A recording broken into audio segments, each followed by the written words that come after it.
Bà Mai TV ចានេះគឺជាការផ្សាយកម្មវិធីដ៏ពិសេសនិងប្លែកៗដែលមានឈ្មោះថាពេញចិត្តអត់បាទអរគុណការវិវៈមុនលោកអ្នកបានជួយជាមួយនឹងបេក្ខជនគឺចំនួន2រូបឥឡូវយើងសំណាននៅបេក្ខជនទី3របស់យើងគឺមានឈ្មោះថាសេហាបាទចាជួបអូនសេហាបាទដើរលឿនមែនខ្ញុំបានប្រកួតធ្លាប់ហើយធ្លាប់ដើរលឿននេះលឿនណាស់ធ្លាប់ដើរលឿនចា៎បងអូនសេហាមានបងប្អូនអ្នកបដាល់ហ៎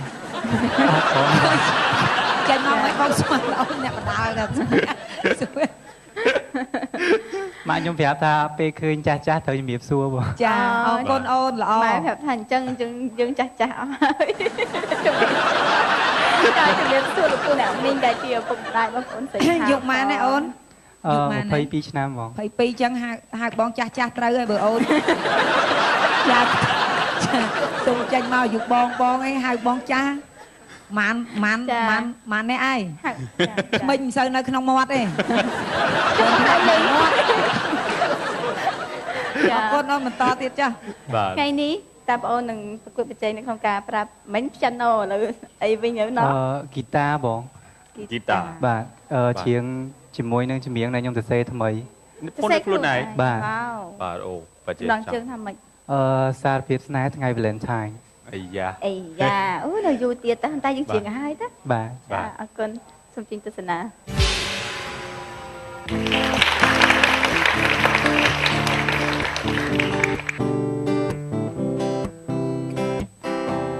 ជួមុនដំបូងពេញដង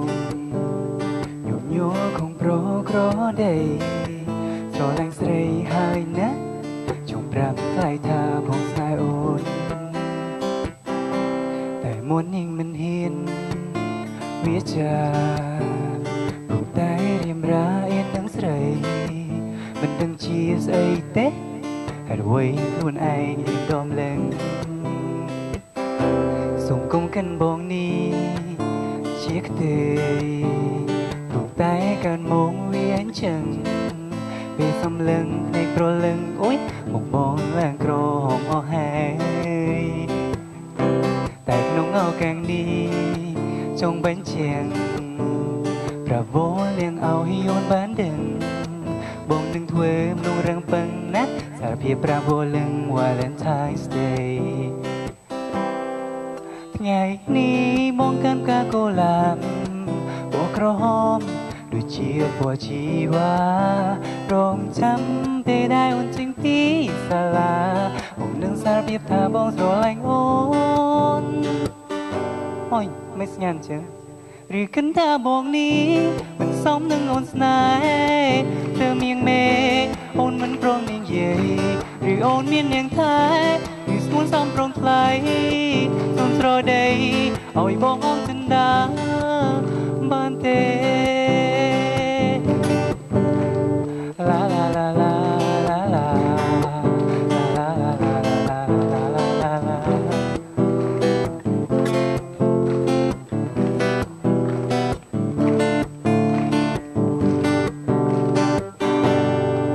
ថ្ងៃនេះមកកាន់កាកូឡាប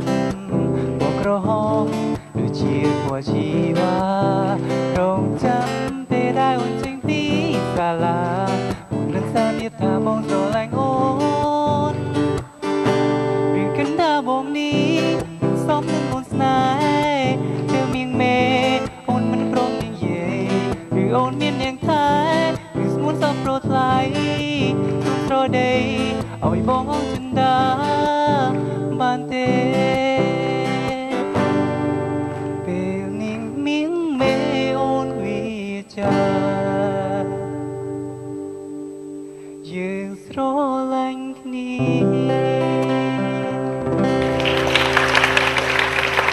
ចាអរគុណដល់បងអូនប្រុសសីហាចាចំណុចពិសេសមែនតើត្រង់ថានិពន្ធទំនុកច្រៀងដោយខ្លួនឯងជារឿងពិតដែរទេបងអូនបទនេះទៅសេឲ្យមិត្តភ័ក្ដិយករឿងពិតមកសរសេរមកជារឿងពិតរបស់មិត្តភ័ក្ដិកាលឡើងយូរនៅហើយជាឆ្នាំមុនបាទបាទអរគុណសម្រាប់បទចម្រៀងមួយបទរបស់មិញចំណាយពេលវេលាក្នុងការនិពន្ធរយៈពេលប្រហែលដែរហើយពេលហ្នឹងគេប្រាប់ story ខ្ញុំហ្នឹងយូរហើយតែពេលខ្ញុំអង្គុយនឹកឃើញប្រហែលជាសេបានកន្លះបទហើយប្រហែលជាមួយអាទិត្យសេបានបទហ្នឹងពេញ ចាសរសេរឲ្យខាងម្ចាស់រឿងហ្នឹងគេយកបាត់អូនហ្នឹងយកទៅច្រៀងឲ្យ ពេលឲ្យគេយកទៅច្រៀងដែរច្រៀងអត់រួចចឹងហើយហៅខ្ញុំទៅច្រៀងក៏ដែរ ចឹងតែខាងស្រីគេស្រឡាញ់ខាងណាខាងប្អូនឬក៏ខាងនោះ គេស្រឡាញ់សង្សារគេដែរ ចឹងអត់ស្មានដល់មកស្រឡាញ់ប្អូនវិញ មែនតែយើងខូចចិត្តឲ្យឡើងមកបកស្រាយបទចម្រៀងខូចចិត្តហ៎ អត់ទេ ចាអរគុណច្រើនឥឡូវនេះចង់ឲ្យខាងតារាកិត្តិយសសិនមានចំណាប់លោកវឌ្ឍនា ខ្ញុំបាទសរសើរទៀតណា ចាខាងគាត់ទៀតដែរ ព្រោះថាប្អូននិពន្ធថ្មីហើយមេឡូឌីគឺហាក់បីដូចជាសបាយគឺមិនមែនបត់កើតទុកហើយម្យ៉ាងទៀតកន្លងមកបត់ដែលតាក់ទងជាមួយនឹងថ្ងៃបុណ្យនៃក្តីស្រឡាញ់ភាគច្រើនអ្នកនិពន្ធគាត់ភាគច្រើនជឿចាប់ប្រត់ប្រាស្នេហាអញ្ចឹងណាក៏ប៉ុន្តែគាត់ស្ដាប់មកហាក់បីដូចជានៃលេបខាយពាក្យសម្ដីណាហើយសរសើរអំពីនារីម្នាក់ឃើញថាទាំងចង្វាក់ទាំងអត្ថន័យនៃបទចម្រៀងគឺល្អទាំងអស់ ចា ហើយចង់សួរមួយទៀតផងដែរថាតាមតែបងអូនប្រាប់មិញហ្នឹងបទនេះគឺជារឿងរបស់មិត្តភក្តិបងអូនមែនទេចាឆ្នាំមុនណា បាទ ចាអញ្ចឹងនៅឆ្នាំនេះរឿងរបស់បងអូនផ្ទាល់ហ៎ តាមនេះអាចផ្ទាល់ដែរ អត់មានហ៎ អត់មានផង អត់មានទេឆ្នាំនេះមានឆ្នាំក្រោយ បងស្មានតែឆ្នាំមុនបងរឿងពួកម៉ាក់ដល់ពេលឆ្នាំនេះរឿងខ្លួនឯង ចា ចាអរគុណសូមសរសើរណាអូនចាឃើញថាចង្វាក់នេះគឺសប្បាយឃើញធ្វើឲ្យបងក៏ដូចជាទស្សនិកជននិងគណៈកម្មការគាត់រំជើបរំជួលផ្ទះដៃខ្លាំងពេកទេមិនដឹងថាខាងបងប្រុសខាងគាត់ខាងភ្លេងហ្នឹងគាត់ស្ដាប់បានមិនទេណាពួកបងអត់សូវដឹងទេគឺខាងភ្លេងចាអរគុណច្រើន ព្រោះណាផ្ទះដៃតាម ចាសប្បាយ ដឹងថាព្រោះប៉ុន្តែឥឡូវចង់សួរអូនអ៊ីវ៉ាវិញឧបមាថាមានបរិះណាម្នាក់មកច្រៀងអញ្ចឹងឲ្យស្ដាប់អត្ថន័យហ្នឹងគឺសំដៅលើប្អូនស្រីដែលជាអ្នកឲ្យគេរួចស្រឡាញ់អញ្ចឹងតើអាចនឹងលងទេមើលទៅ បង អត់ដឹងដែរបងហើយមើលចិត្តសិនចាមើលតែចិត្តទេណាត់មើលមុខទេមើលទាំងអស់បងមើលទាំងអស់ចាដំបូងចាប់អារម្មណ៍មុខចាតែបងគឺតែបងស្គាល់អីគឺកុំមើលមុខអូយចិត្តយើងស្ដាប់តែជំនាញលងហើយនេះអាចលងហ៎ ឥឡូវចេះសាណាបងសុំកាន់ជើងដល់អ៊ីវ៉ាតិចចា តែកាន់អីជើងអ៊ីវ៉ា ឆ្លើយអត់ចេញបងជាមនុស្សចាស់ទុំណាបងសុំឆ្លើយចំនួនចាពេលដែលដឹងថាបរោះហ្នឹងកំពុងតែច្រៀងលួងលោមនៃប្រឡោមចង់ស្នេហ៍យើងហើយដើម្បីកុំឲ្យលងអូនឯងពាក់ពងឲ្យហើយចាសុំអស់យកបង ចំនួននេះខ្ញុំគិតថាអាចនឹងលងអត់បើថាពាក់ពងទៅ បាទដូចចាលេងចូលមកកាន់កម្មការរបស់យើង នៅរៀននៅសិក្សាទេ ចំហាពីឡៃខ្ញុំ អូមហាវិទ្យាល័យផ្នែកខាងអីហ្នឹង ព័ត៌មានជា ព័ត៌មានវិទ្យាមកខាងឥឡូវលេងភ្លេងវិញណាចាល្អណាស់បងតាមគាត់បងអត់ចេះភ្លេងចេះអីទេណាគាត់ថាបងច្រៀងអីបងចេះតិចតួចដែរគាត់ព្រោះមិនព្រោះបងអត់ដឹងខ្លួនឯងថាព្រោះស្រេចតែបងប្អូនគាត់ទស្សនាទេណាប៉ុន្តែមិនតែបងស្ដាប់ខ្លួនឯងទៅឃើញខ្លួនឯងលេងរៀងញាក់តាមខ្លួនឯងហ្នឹងមិញតែបើញាក់នៅពេញសបាយញាក់នៅបៃលិនអត់បានទេអត់សបាយទេចាម៉ែឪយំដោយសារអីគ្រុនចាញ់តែមិនសបាយចាអរគុណឥឡូវខាងភ្លេងមានតែលោកសួនពិសិដ្ឋទេដែលគាត់ស្ដាប់ទៅដឹង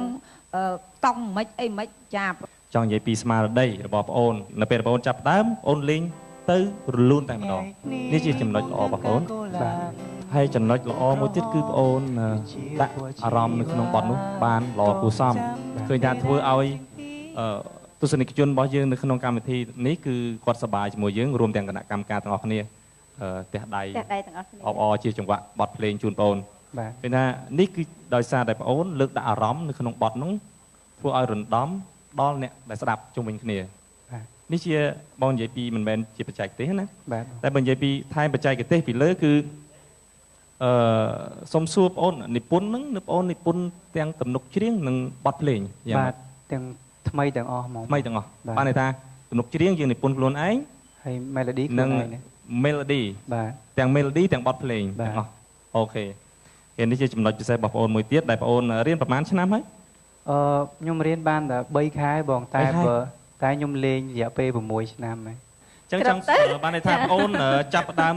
ជាមួយនឹងសិល្បៈនេះគឺ6ឆ្នាំហើយបាទការលេងទៅលើការក្រឡោះកដៃពេញទុនល្អ